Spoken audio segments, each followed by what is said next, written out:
Okay, we have just concluded a module in which we were looking at purpose in business.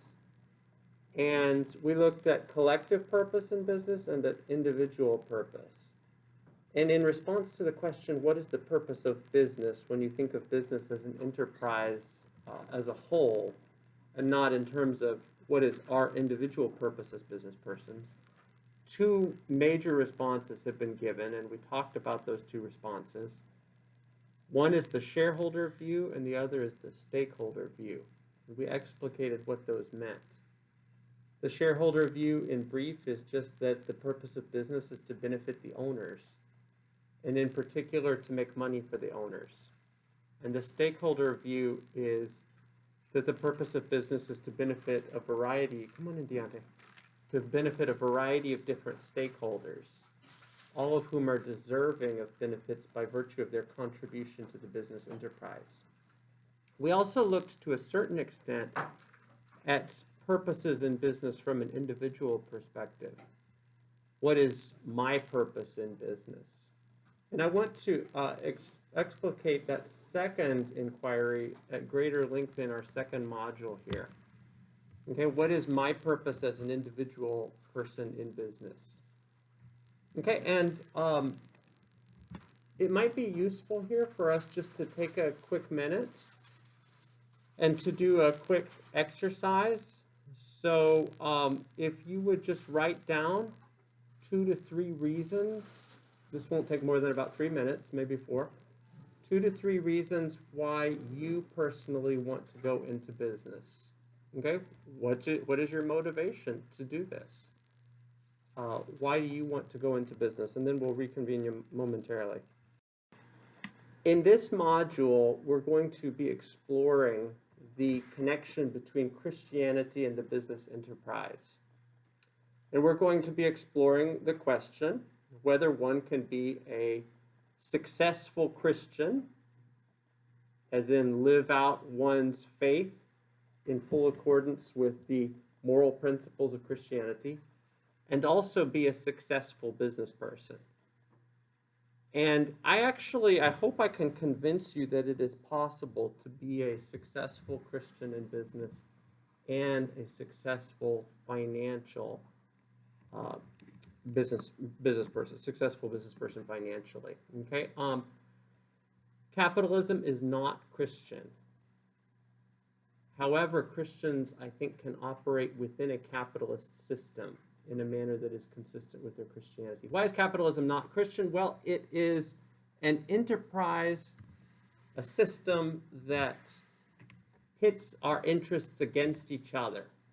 Okay, a competitive system that sets up our interests against each other so as to maximize things like Dylan's efficiency, so as to maximize your creativity, your innovative skills, as I mentioned earlier in class, with the hope of making society as a whole better off. Okay, when one person creates or innovates so as to beat his competitors, the idea is that society as a whole can benefit. When one person makes his supply chain more efficient so as to beat his competitors and make more money, the idea is that society as a whole can benefit. Okay, capitalism is not Christian. Capitalism incentivizes self-interest. Capitalism pretty clearly it gives us all sorts of reasons to try to exploit others. It gives us all sorts of reasons to try to maximize our own welfare, our own well-being at the expense of others. Okay, and in order to succeed financially in a capitalist system, you have to think about self-interest. As I've mentioned earlier in class, this is in conflict with Christian moral teachings.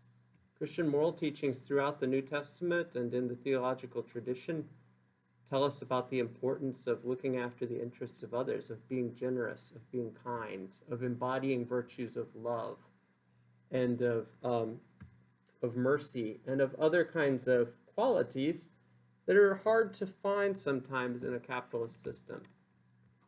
So there's a certain sort of tension there. How can one be a Christian successfully in a capitalist system?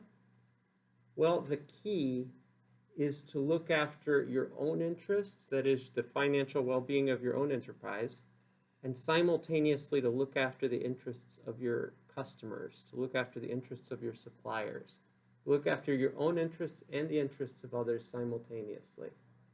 And in doing so, you can be a successful Christian and a financial success at the same time. Let's get started with this module. If you look, we're actually running a class period behind, so pull out your texts, and we're going to go ahead and get started with today's first article. Okay, I don't see many Beyond Integrity texts. You have it on Kindle, thank you.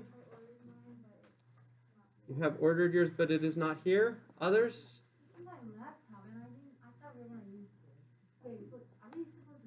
Well, we were in the Business Ethics in Action text for several weeks.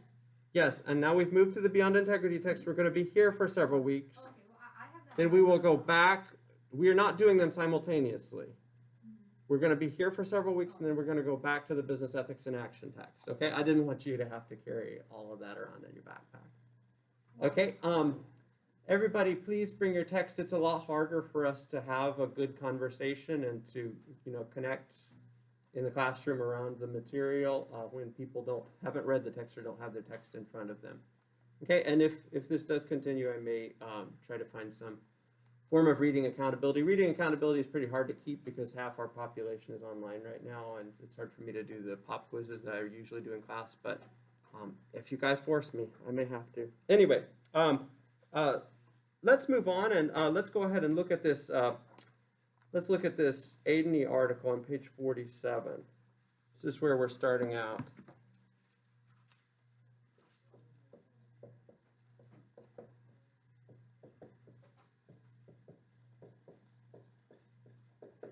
Okay, Aidney is interested in asking the question, how can we understand the relevance of the biblical text for contemporary moral decision making?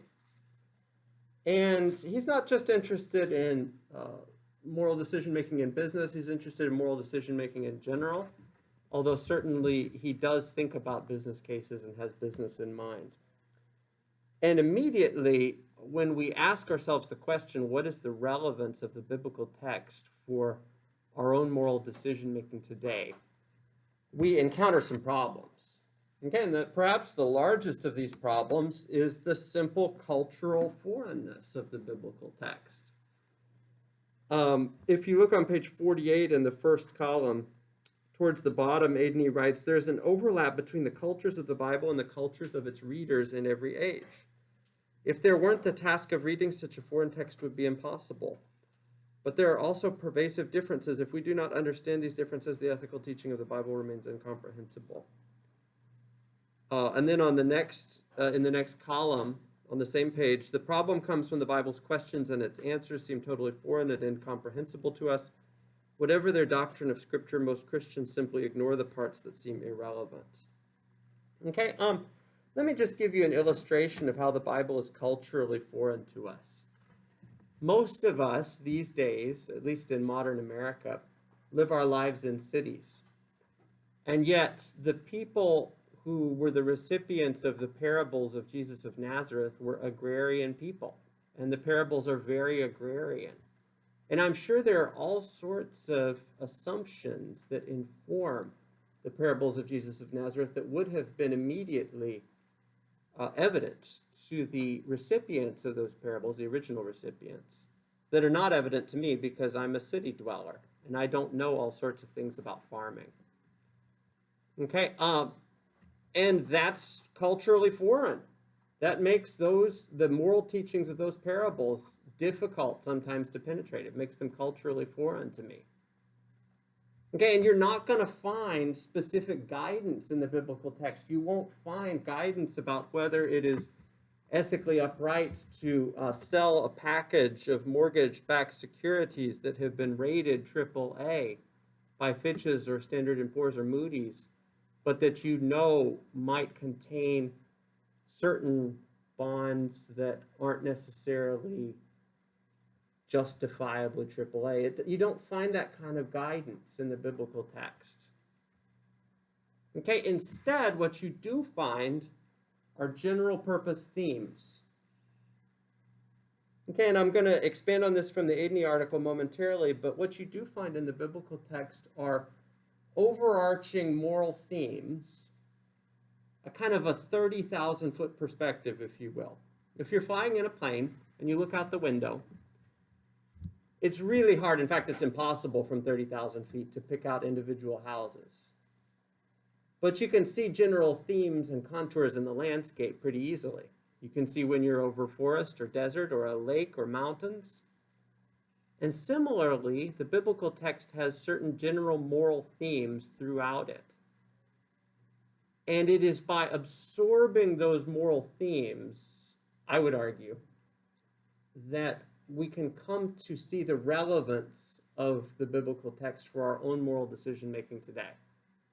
In other words, it is by taking that 30,000 foot perspective from the biblical text and absorbing it into our lives and then deploying it in our everyday, immediate, granular decision-making that we can be successful Christians in business.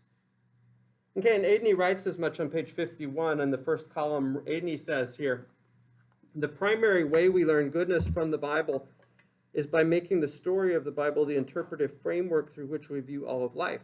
This approach does not deny that we learn propositions or doctrines from the scriptures. A little further down, quoting Lindbeck, Aidney writes, a comprehensive scheme or story used to structure all dimensions of existence is not primarily a set of propositions to be believed, but is rather the medium in which one moves, a set of skills that one employs in living one's life. Its vocabulary of symbols and its syntax may be used for many purposes, only one of which is the formulation of statements about reality. Okay, so Aidney is saying in this section, he goes on to argue at greater length, he's saying in this section that the way you make the Bible a successful decision-making framework is to absorb it and live it out in your character state in a regular way on a daily basis, even when it hurts, even when it costs you in the short term financially.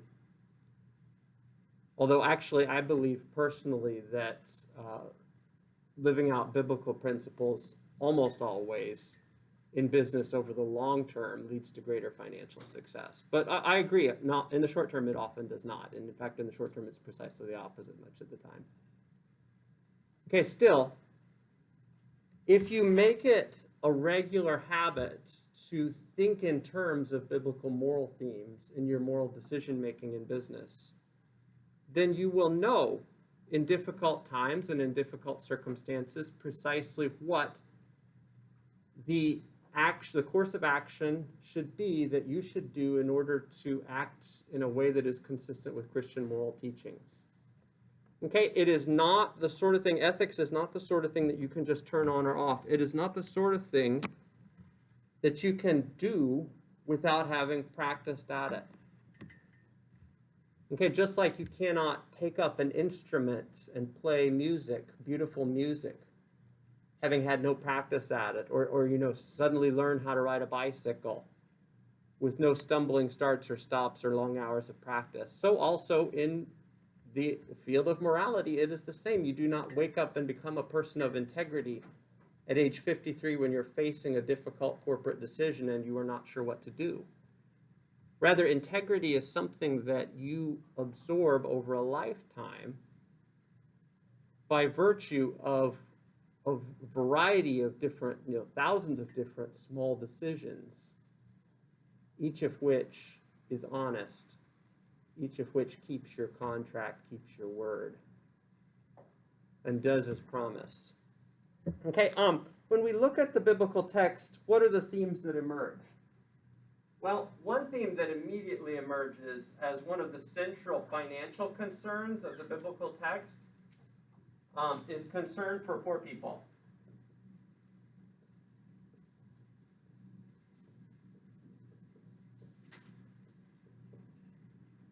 You don't have to go very far in the Christian scriptures to see this. It's pretty much everywhere, all over the place.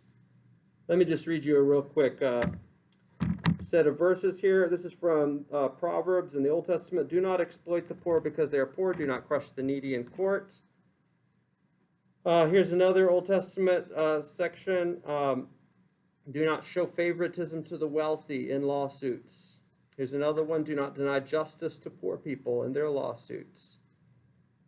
Okay, and on and on. You can find this. Defend the weak and fatherless, uphold the cause of the poor and the oppressed. You can find this throughout the scriptures. It's a theme that's pretty ubiquitous. Okay, what does that mean for us as business persons? Well, it probably means that when you're facing a vulnerable counterparty, if you are a landlord and you could negotiate a vulnerable counterparty all the way into bankruptcy or to some other, bad financial outcome, it probably means showing some form of mercy to such a person in such a circumstance. Okay, maybe it means giving generously of your profits. One way that my wife and I have interpreted the biblical injunctions about caring for the poor is that we give a substantial percentage of our income regularly, even when it's painful, to help poor people for charitable causes. Okay, and actually that's beneficial to us as well, honestly. I'll tell you why in a minute, but it does fulfill the biblical mandate. Okay, what are some other biblical moral themes? Well, keeping contracts, keeping one's word, being honest,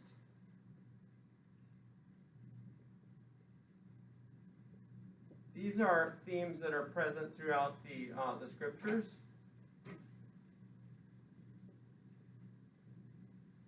Often this is actually a moral stance that leads to short-term pain, like I mentioned a minute ago. Often being honest, keeping contracts, keeping one's word, it harms you financially in the short term. But if you build up a reputation for being honest, for keeping your word, and people over a long period of time know that they can trust you to do as you have promised in your business contracts, then your business will get much better. It will go a lot better as a result of the reputation that you have established. Okay, so it is an important business principle found in the Christian scriptures, and it's also a business principle that's good for those who keep it. Okay, another theme is the importance of saving or investing. You can find this in a bunch of different biblical passages on money. Okay, one of the most famous parables told by Jesus of Nazareth is a parable about talents, the parable of the talents is what it's called. And basically, this wealthy landlord has 3 servants, and he leaves each of them a certain amount of money or talents. Okay, and correct me if I'm wrong, I believe the breakdown is 10, 5, and 1. I think that's right. Okay, is that correct, Rebecca? Okay. And the 2 dudes who are given 10 and 5 go off and invest it and make more. And the dude who makes 1 just buries it in the ground, and the landlord comes back and he chastises the dude who just buried it in the ground, and he praises those who have invested their money. Okay, so the upshot of the parable seems to be that we are to deploy our financial resources for the sake of greater gains, for the sake of, further gains monetarily, or further gains in terms of efficiency, or further gains in terms of just infrastructure building. Okay, the importance of investing is a key principle. Okay, here's another principle that can be found throughout the biblical text. I'll just list one last one here. There are lots of others. Okay, the dangers of greed, or as the Bible likes to call it, the excessive love of money. Okay, the love of money is the root of all kinds of evil. Is in fact a verse in the New Testament. This is pretty self-evident. You don't have to be in capitalism for very long to see what the love of money drives people to do. Drives people to do all sorts of nefarious things to each other. Horrible, horrible things that are done to each other. in the name of profits, in the name of exploitation. We're going to look at several junctures this semester at some of the developing world factories. Okay, and first world companies, multinational companies, MNCs, have a pretty bad reputation when it comes to their treatment of workers in garment factories, in shoe assembly factories, in electronics assembly factories in the developing world. And their treatment of those workers is often driven by a desire to maximize profit, even though often these first world companies have already loads and loads of profits. They want to make even more, and to do so, they find the most vulnerable working class that they can find, and they maximize profits by paying them a pittance. Okay, the love of money can drive people in capitalist systems to do all sorts of things that exploit others, but it can also be dangerous for the people who are consumed by it. Right? So the love of money is something that can consume our own characters and make us, shriveled personalities. This is kind of a caricature from literature, but you guys, I hope, are all familiar with it. The Scrooge character in A Christmas Carol, yes? Most of us have encountered A Christmas Carol in a movie form or read the book. Okay, the guy has spent a lifetime basically being consumed by the worst tendencies in capitalism. And he exploits others. He's made a mint. And he is visited by his former business partner, Marley, who tells him that he's going to be visited again by 3 spirits, and these spirits are going to be the spirits of Christmas past, present, and future. Okay, and the moral of the story is that Scrooge comes to realize that he has become just this hollowed out individual who is destined for hell. I mean, he's headed for hell. And he can encounter Marley, who's there, this ghost who comes and visits him. And he seeks to reform himself as a result of his meetings with the spirits. Okay, so the excessive love of money can be dangerous for us. Yet at the same time, the Christian scriptures do emphasize the value of money. You can find this in the book of Proverbs. So money is very valuable for many things. Money can buy us time with friends and family. Money can buy us an education. Money can buy us vacations. Money can buy us prosperous dwellings. There are all sorts of things. Leisure. It can buy us all sorts of valuable things in life. So there seems to be a need for some sort of a balance between an appreciation of the value of money and an ability to use money for successful purposes, but at the same time, a wariness of the dangers of the excessive love of money and the ways that can consume people. Let me throw it open to you guys for just a minute here. Let's all think together, groupthink. How can we, as participants in a system, a capitalist system that incentivizes self-interest, how can we protect ourselves from the excessive love of money? How is that something that we can, guard ourselves against? What practical action steps can we take? Yeah, Marissa. I guess my question is, where do you draw that line Yeah. between importance of investing, where it says we're to deploy our financial resources to obtain further Sure. gains, and then Yeah. the dangers of greed? Yeah. That is the question, isn't it? Those seem to contradict each other. Yeah, that is the question. I agree. Without a doubt, the biblical text is clear that investing and saving are valuable things, and money can be deployed for good purposes. And it's also clear that greed is a horrible kind of a disease to have consume oneself. So I totally get it. I'm with you, and I don't know is my answer, speaking personally, but I do know. I think certain practices that we can do to maybe regularly detox from the consuming love of money. So I'll get us started with one. Okay, you guys be thinking of any other practical action steps that can be taken, but I'll get us started with one. Regularly giving away a portion of your income. Okay, it's like a cleanse. Okay, it's like a purging. And yes, it is valuable, like I mentioned a minute ago, for the poor people or whoever are the recipients of it, but it's also valuable for yourself so that you can realize that, this is something that you have been blessed with. It's great that you have it, and now give a percentage of it away to show that, you're not controlled by it. You have mastery over this. Yeah, Rebecca? I guess mine is kind of an add-on to that. But one thing I like from Dave Ramsey is that it's the first thing that you decide. Once you get your paycheck, you immediately decide how much percentage you're going to give away. Uh-huh, okay. And you can't just change that. Okay. Depending on what circumstance you're in. Okay. So it's like a commitment to yourself. Sure, sure. And when you have that commitment over a long period of time, and again, it doesn't have to be an enormously large percentage, but it does, a regular percentage. It can be very valuable as a personal character building exercise. Okay, other ideas? Donating clothes. Clothes? Okay, good. Good. Others? So he? Not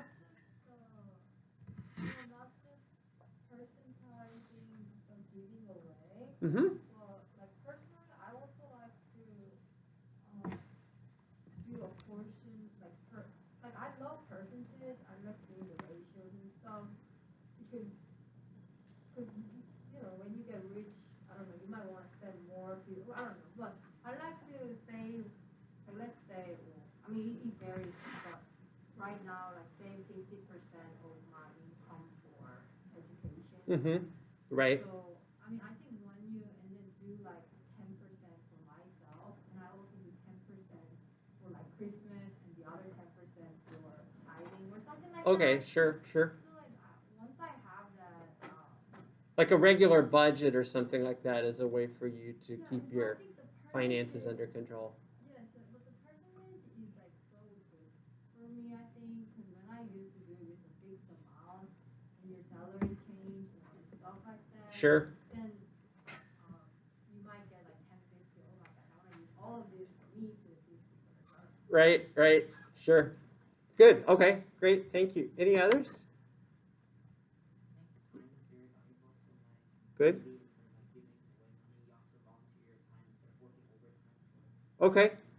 Okay, yeah, I think that's great. I mean, we all know about the proverbial character who spends all his time at work and never any time with his family, and he regrets it on his deathbed that he didn't prioritize the things that mattered in life. So I think that that's a wonderful description of that. Good. Yeah, so we can think of others. One response that some give to that question, how can you protect yourself from the dangers of the excessive love of money, is set up an economic system that doesn't incentivize that. Okay, and I'm actually, I have come after a number of years of dealing with the issues. It has been a long journey, but I have come to believe in a capitalist system. Okay, I really do. I really do think that this is the best system in a bunch of different ways. Okay, but it has been a long journey. And look, capitalism does incentivize self-interest and exploitation. And some people say, well, the answer there is divide it all equally, share and share alike, socialism of some stripe, where there aren't incentives for people to privilege themselves at the expense of others. Okay, and I recognize, I totally get how a socialist system or a system that is intent on coercive sharing or something like that does get rid of the infrastructure problem of self-interest incentives, where you have a bunch of different business persons who are all incentivized to greed in certain ways, right? I get it. I understand how that solves that problem. It leads to other problems, though, including especially efficiency problems and, like I mentioned before, creativity and innovation problems. People have no incentive to try to find the most efficient way to make the product, and you end up with a lower overall level of prosperity in the society because people don't have the incentives to do their best, to work hard, etc. Okay, so I'm not sure that changing the infrastructure and changing the economic system is the answer here. I think the answer might be, at least for us individually in this classroom, the answer is to pursue individual practices that enable us to operate within a capitalist system in a manner that is consistent with Christian moral teaching. Okay, not maybe to be activists or rail against the system, but rather to recognize that you can function within the system. You know, if you do regularly give away some percentage of your income, or you regularly donate some percentage of your time, or do other kinds of practices, you can function within the system in a manner that is controlled and that is consistent with Christian teachings about the importance of love and care for others and service, etc. Okay, so that would be my take on that. Is I'm not an advocate of changing the system as a way of solving the problems of greed and the way capitalism seems to incentivize that. Are there any final comments on the Aidney article or on any of these ideas that we've been discussing in the last few minutes?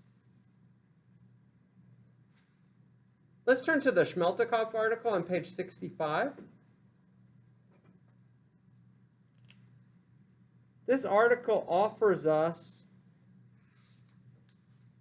a model for understanding the role of the business person in the grand scheme of things from a Christian perspective. Okay, so again, apologies, I'm keeping a tight board this semester. I've got to do all my notes in front of the video, so I can't keep these up here for very long. In the Schmeltekopf article, let me see if I can spell this.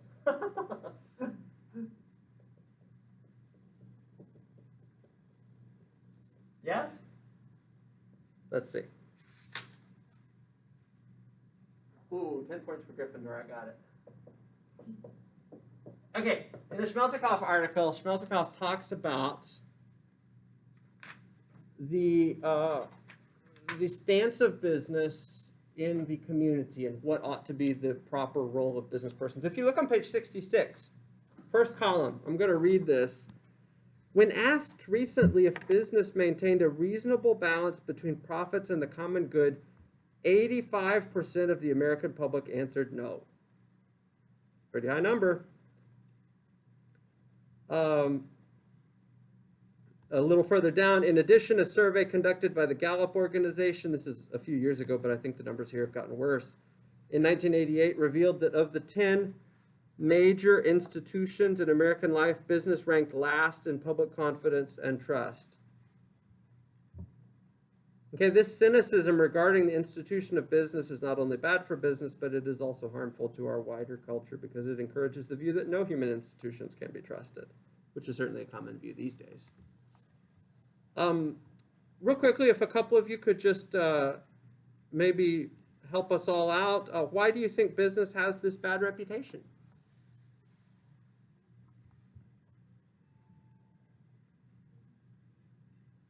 What do you think is the explanation here?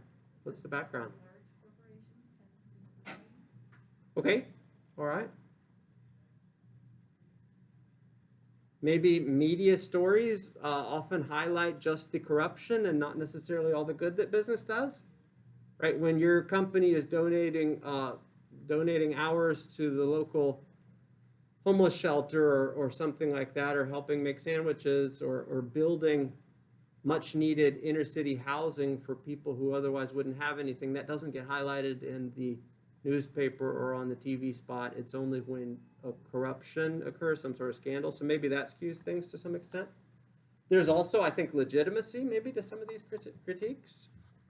Maybe business persons are putting their own interests ahead of the interests of the community. Maybe that is part of the story here. Okay, well, Schmeltekopf goes on to say that it doesn't have to be this way. Okay, and that's an important message for us in this module. You can be the change that this field needs to see. Okay, you don't have to be one of the corruption statistics. You can be the change that this field needs to see. Look on page 68. Here is the model that Schmeltekopf sketches for us about the role of business persons, and it is a good role. It is a very good role, a very valuable, important role in society. Okay, in the first column, Schmeltekopf writes,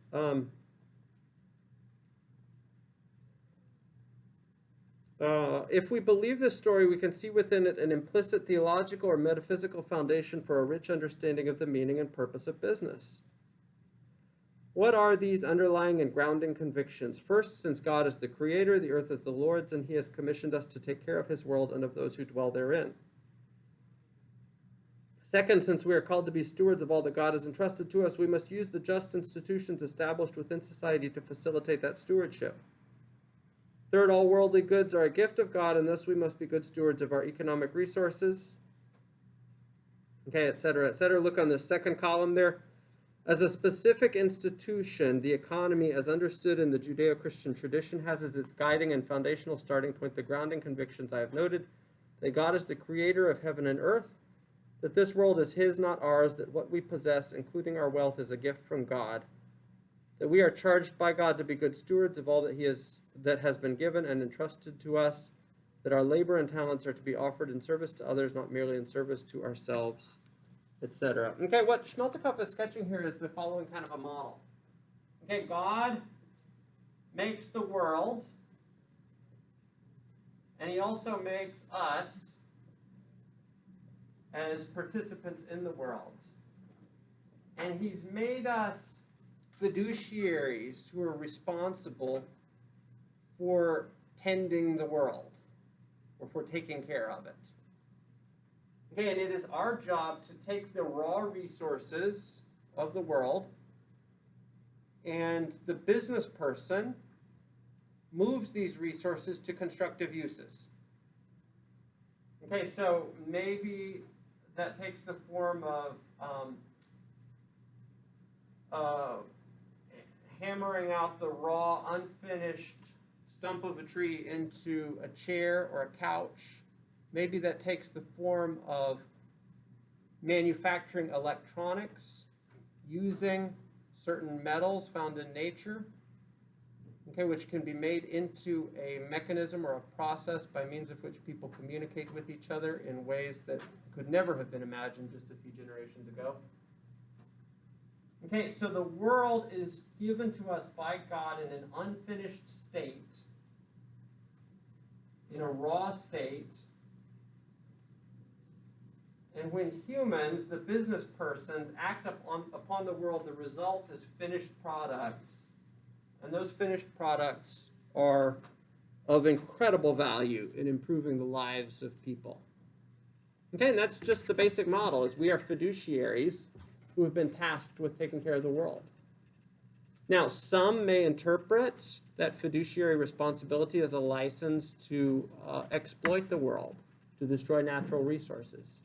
Schmeltekopf argues that that's not what the mandate is supposed to be, though. You are supposed to sustainably harvest the world and use those resources to make things that are of value to people that improve their lives. Okay, and making or creating is not the only part of the business person's process and role that is valuable. Efficiency is an incredibly valuable thing, too. Okay, if all you're doing in business is making a particular spreadsheet more efficient or ensuring that supplies are being more efficiently assembled together in the right kind of place, that's incredibly valuable because the resources that are saved by virtue of your efficiency gains can be deployed for all sorts of uses that would not otherwise have been possible. Okay, so when humans act on the raw products in the world, we can create finished products that are of value to ourselves and also to the world if we're doing it right. Okay, also to nature if we're doing it correctly. And that can make the raw world as it was originally given to us a much better place and improve our own lot and our own lives in the process. Okay, the role of the business person is an incredibly, incredibly valuable role. Because the business person, the merchant, is the one who is in charge of the infrastructure, the logistics.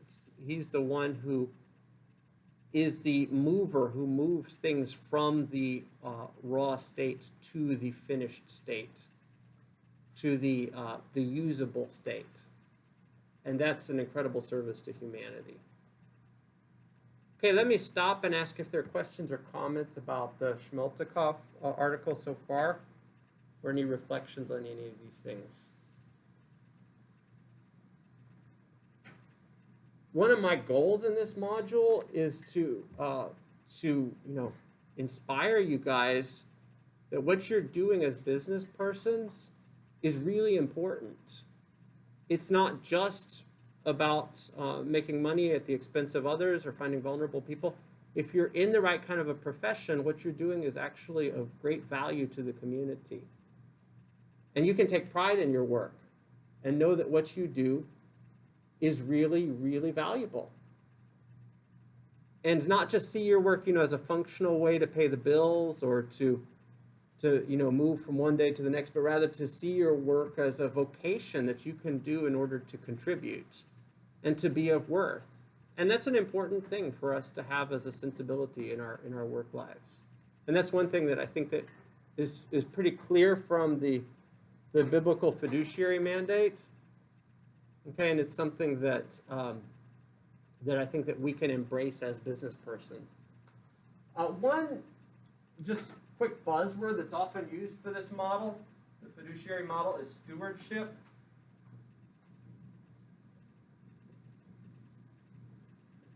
In medieval times, a steward was somebody who was in charge of the estate.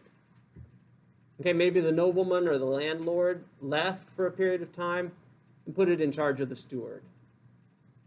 And basically the stewardship model, the model that Schmelzikoff is offering, says that we have been placed in charge of things by the landlord. And the job of the steward is to make the estate a better place while the landlord is away. And it's not ours to own. We don't own the natural world.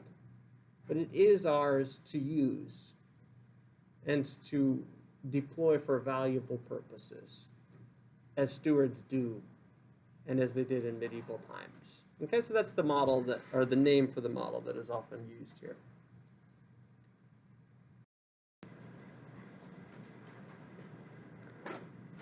Okay, I like this case study a lot. Okay, everybody has heard of Gallery Furniture, or most who've lived in Houston for a while know about Gallery Furniture.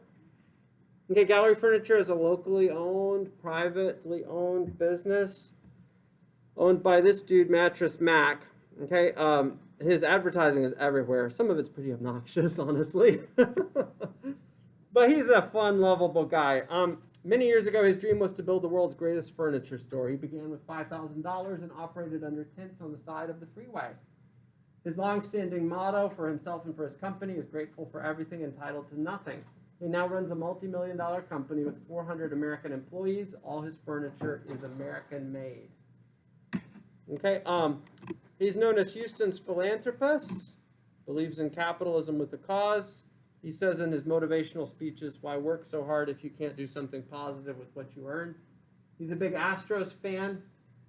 He flies people to various Astro games, like for the World Series and stuff. When they play in the World Series, he flies people on his own dime to the opposing team's ballpark. He also runs a mattress giveaway that's kind of a marketing shtick for him. Okay, and I haven't ever participated, but I believe if you buy a mattress, a qualifying mattress, and the Astros win the World Series, you get your mattress for free. I think those are the rules and regs. Okay, but you gotta buy it before they get to the playoffs. So it's kind of a gamble. Okay, and it's marketing shtick for him. It gives him a lot of publicity. Ways in which he has been a philanthropist. Well, it's like a bunch over the years. He has helped build the first mobile stroke unit in the U.S. He has raised millions for the Bush-Clinton Tsunami Disaster Relief Fund. I'll list some more in just a minute. He gives motivational speeches. I like this first one. First step to success, find a job you love to do. So many people get stuck in jobs for years that they don't like. And they have to stay in the job because they got to make ends meet. If you can find a kind of work that you like to do, your life will be much more fulfilling professionally. Other ways in which he has been a philanthropist, though. He has opened store locations to shelter Houstonians, especially after Hurricane Harvey. He made a big effort after that his own house was underwater, and he opened all his stores for people to come in and sleep on the mattresses. He said to Time Magazine at the time, being together in a space is helpful for all of us. People don't feel like they are on their own. I am just doing what I can to help. Okay. Other ways in which he made it happen: 10 to 15 company trucks were deployed. He himself spent many hours of work retrieving victims from floods, as did a number of us, actually. He used to store display furniture for hurricane victims' use. It was not usable afterwards, had to be thrown out. He previously had opened a store to Hurricane Katrina evacuees, so this is something he was experienced at. He says, it reaffirms your faith in mankind when you see people coming in and giving up what they don't need. There's an incredible outpouring of support. It's just tremendous. Now, without a doubt, all of Mattress Mac's philanthropy does have a positive business impact on gallery furniture. Okay, so a lot of people who might not be customers of Mattress Mac's are aware of his corporate philanthropy and buy from Mattress Mac as a result of that. Okay, good reputation is increased by virtue of the philanthropy. New customers are attracted. Customers' loyalty is increased. It provides free advertising as well. Okay, however, I should say at the same time that he does it so much and so often, so frequently, so ubiquitously. I really doubt that this guy's doing it for the sake of the marketing. It is a marketing boost to his business, but he seems to have a very generous heart and would probably do this regardless of the marketing. I'm just saying that based on the amount of stuff that I've seen. By the way, his stores are really kind of cool. My wife and I took the kids out to the store on Highway 6 over here. It's really cool. They've got this enormous aquarium out there and like this Museum of Americana. You can go and see exhibits devoted to inventors. What else did they have out there? They had an in-store special, like very large, a kiosk is too small a word for this, is a very large wing of the store devoted to goods that were made by persons with cognitive disabilities, and you can purchase those. That was really cool. That was really cool. My wife and I purchased a couple things there. Okay. So the Harvey incident, for instance, especially enabled Mattress Mac to stand out from other businesses by opening up his stores for his local community. Okay, and as I mentioned, this enabled Mattress Mac to expand his customer base and further strengthen his current customer relationships. But like I said, also, he does it so much, so frequently, I think that he would do this anyway, whether or not it was good for his business. I think Mattress Mac is a great example here of somebody who has been very successful financially and also very successful at the same time morally in business. He's worth a couple $100 million, okay? And if he didn't give away, so much and what didn't do so much for his community, he'd probably be worth $300 million. But like once you get to that point, what's 100 mil when you can be doing so much good with what you got? And I think that the message that he has sent through his many efforts to strengthen the community over the years have been really good for Houston business. Take care. Okay, really good for Houston business and have been a constructive thing. Okay, let us now move on.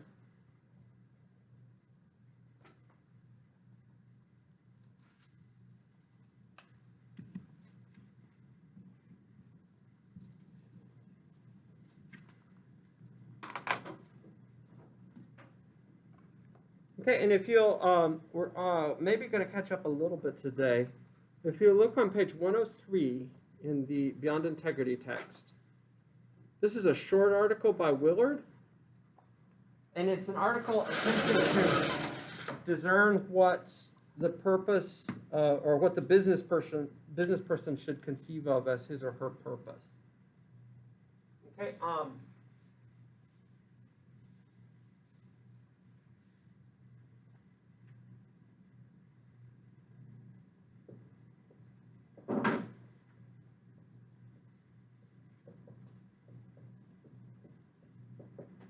Willard writes the following. I'm reading on page 103, if you'll follow with me, please. Okay, he's quoting John Ruskin from the 1800s, and this says, the fact is that people never have had clearly explained to them the true functions of a merchant with respect to other people. Different professions have different jobs. The soldier's profession is to defend society. The pastor's to teach it. The physician's to keep it in health. The lawyer's to enforce justice. And the job of the merchant, that is the business person, his job is to provide for society. And a little further down, Willard writes, the answer to this question is supplied by the merchant's or manufacturer's function and the good that it supplies to the people in his community. His task is to provide for the community. His function is not to pluck from the community the means of his own self-aggrandizement. Okay, so Willard says the job of the business person is provision.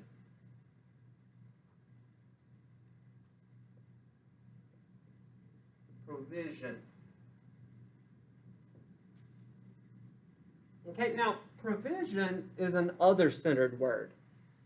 It is a word that is centered on the welfare of our fellow humans. My wife and I provide for our children. We are thinking about the welfare of others. I want to use the Willard article and his emphasis on provision as a kind of a catalyst to offer you guys a model for just a real big picture model for thinking about your own endeavors in business. Okay, and I want to suggest that you need to keep two things in mind simultaneously in order to be financially and morally successful in business. Okay, and those two things are provision as one, like Willard says, but also, if I could add to what Willard says, provision and profit. Okay, profit is a self-centered kind of a word. Okay, to profit is to make something for oneself or to enhance one's own well-being. And in a capitalist system, the reality is that it's a competitive system where one must think of profit in order to be successful. One must think of self-interest in order to be successful. You will not be in business for very long if you do not think of this as one of your main aims. Okay, and I want to suggest that you need to keep both of these goals, both profit and provision. Think of them as like, together, like arrows in a quiver or something. They need to be kept together simultaneously in order for us to participate in a capitalist system in a manner that is morally and financially successful. Okay, if you are doing just one of these things, provision or profit, without regard for the other, then you will not be successful in all ways in a capitalist system. So for instance, if you're just doing profit, you may be financially successful, but you might have a terrible reputation, and you look back on your life at 75 and maybe you've made a lot of money, but how did you do it? Well, you did it by selling cigarettes to minors or something like that because you knew they were a vulnerable demographic group. I don't know, whatever, right? They were a vulnerable demographic group that you could make a lot of money from. But if you just pursue provision at the expense of profit, then you're not going to be financially successful. You won't be in business for very long. Okay, businesses are not charities. You cannot run your business at a loss like you can run a church at a loss because churches make it up through donations. You have to run your business at a profit. And quite frankly, even if your aim is to give away some of your gains from business, you won't have any gains to give away if you don't think of profit. Okay, so you must think of profits and not just provision if you're going to have a sustainable enterprise over the long term. Profit is the self-interested motive, and provision the other's interested motive. And the way forward in business, for those of us who aspire to be successful in business financially while also doing so in a manner that is consistent with Christian moral teachings, the way forward is to think of your own interests and the interests of others, to find ways where you and your customers can be mutually benefited by virtue of the product you are giving them. Okay, don't get into a business where you are selling a product that you know is harmful to your customers. Okay, if you do that, that's just the profit motive and not the provision motive. Rather, aspire to find a line of business, a business enterprise where what you do can make you money, gobs and gobs of money, while also at the same time being of value to those who are using your services or your products. Okay, questions or comments about the Willard article? It's kind of a short article, or about this, this notion of how to operate in a capitalist system successfully by thinking of both profit and provision simultaneously. Questions or comments?